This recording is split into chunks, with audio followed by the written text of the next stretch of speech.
Ассалаумағалейкум қазақтарым. Соңғы кезде мына интернетте өздерін жын шығаратындармыз дейтіндердің рекламасы көбейіп кетті.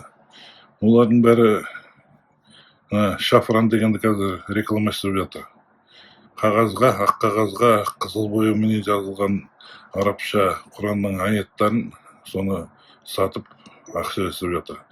Олар ішінде жының болса соны шығарады, немесе сиқырың болса, тіл көз тиген болса соның бәрін құртады деп халықты алдауда. Бұл алаяқтар өздерінің надандықтарымен адамдарды ширкке итермелеп жатыр.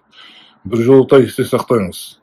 Құран тек қана сіз оқыған кезде ғана күшіне кіріп жұмыс істейді. Сондықтан шафранмен жазылған бұл қағаздар сізге ешқашан да көмектеспейді. Өйткені бұл жай ғана қағаз бенен бояу.